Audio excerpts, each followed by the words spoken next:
What's frustrating for us, and what's frustrating for me as a pastor, is that that was orchestrated by Christians. And so for us as a church and as a church leadership, we just got together and said, what are we going to do about this? How are we going to communicate to all of these hurting people who have been hurt? Once again, they were told by the evangelical church, you are not welcomed here. You are less because you are gay.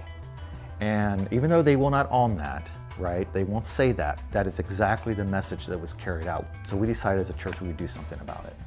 We decided that we would put some billboards up apologizing as Christians and as a Christian church for the actions of the evangelical church. The billboards said, as Mission Gathering Christian Church, we're sorry for the narrow-minded, the judgmental, deceptive, manipulative actions of those who took away the rights and the equality of so many in the name of God. And then our hearts are with you, Christianity for all. And we got a lot of different responses, obviously, because we use some very strong words there. I mean, narrow-minded, judgmental, deceptive, and manipulative. And we actually believe that's what they did. I mean, their commercials, in my opinion, were lies. They used the tactic of fear, that your children will be, told that this is okay, and that your church will have to now perform these civil unions. And that's not true. So we use these really strong words, and we got quite a response. Through that, we started a Facebook, why we did this. Let's be friends, let's talk about this. And through Facebook, we had a lot of discussions, lively discussions, from a very conservative perspective, from a very liberal perspective. I mean, a lot of people were like, okay, why are you apologizing now? Where were you before this? And as a church, we were very supportive of the gay community, but at the same time, we honestly didn't think it would pass. We didn't think that Californians would take the rights away from anybody, but it did, it happened.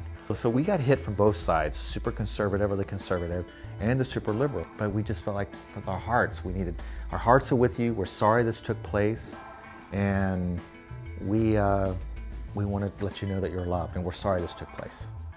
I really think the evangelical church has missed the whole entire mark when it comes to the gay community. There's just a fear that I believe, especially, Christians or the evangelical Christians have of gay men and women.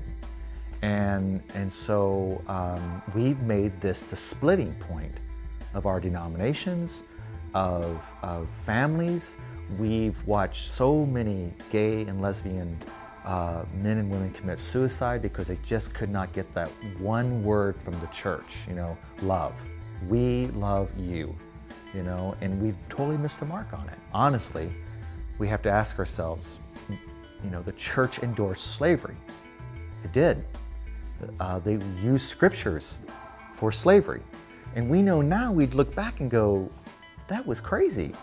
It is a past sin of the church, right? And so in 20 years, we're probably gonna look back and go, wow, we were on the wrong side of history. And as a church, we decided not to be on the wrong side of history.